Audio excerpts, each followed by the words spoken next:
बहुत समय पहले की बात है कि गौतम बुद्ध अपने शिष्यों के साथ एक गांव के पास से गुजर रहे थे।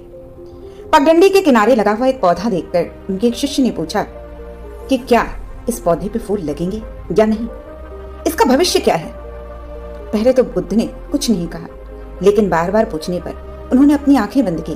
कुछ देर उस पौधे के पास खड़े रहे और फिर बोले, हाँ, इस पौधे पर फूल खिलेंगे, ये जिएगा, खिलेगा।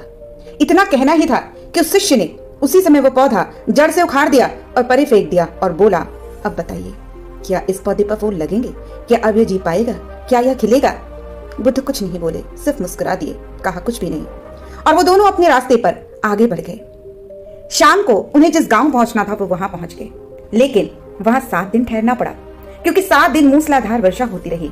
और जब 7 दिन बाद वो वापस लौटे, उसी गांव के पास से गुजरे, उसी पगडंडी से जिसके किनारे लगा हुआ वो पौधा उस शिष्य ने उखाड़ फेंक दिया था, वो देखता है कि उस पौधे पर लहलहा कर फूल खिले हुए हैं। अब वो शिष्य आश्चर्य से भर जाता है, पौधे की ओर देखता है और कभी बुद्ध की ओर देखता है। हैरानी से भर जाता है कि आखिर इस पौधे पर जिसे मैंने उखाड़ कर फेंक दिया था फूल कैसे लगाए।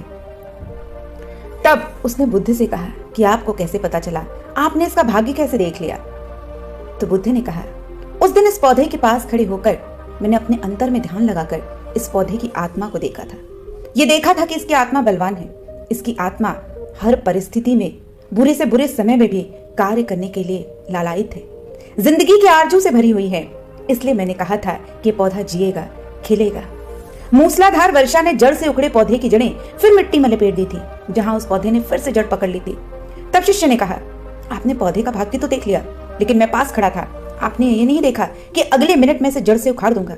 बुद्ध मुस्कुराए और फिर बोले, ये सब बाहरी घटना थी, जो हो भी सकती थी और नहीं भी हो सकती थी।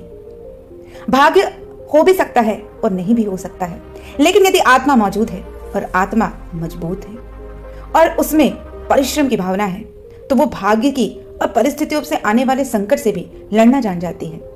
मैंने ये भी देखा था कि पौधे की जो बलवान आत्मा है, उसके आगे आने वाले किसी भी घटना का कोई महत्व नहीं होगा। याद रखें दोस्तों, इस दुनिया में बड़ा वही बनता है जो केवल भाग्य से नहीं चमकता, जो संघर्ष से चमकता है। संसार का नियम है कि भाग्यवान वही है जो परिश्रम करना जानता है, भाग्य भी उसी को पहचानता है। अगर आपके बाजुओं में परिश्रम करने की शक्ति हो तो कोई भी कार्य असंभव नहीं है। परिश्रमियों के लिए तो रामायण में भी एक दृष्टांत है कि राम ने सुग्रीव जी से पूछा कि लंका कितनी दूर है, तो सुग्रीव ने कहा, महाराज, आलसी लोगों के लिए तो कोसों दूर है, लेकिन परिश्रमी व्यक्तियों के लिए मात्र हाथ की दूरी पर है। बात भी यही सही है कि सफलता, भाग्य तभी आता है जब उसके साथ श्रम भी आता है। शंख और सीपियों से काम तो सिर्फ वो चलाते हैं जो सागर के किनारे घूमते हैं, जो सागर की गहराइयों में जाने की हिम्मत रखते हैं, उन्हें बस मोती ही प्राप्त होता है।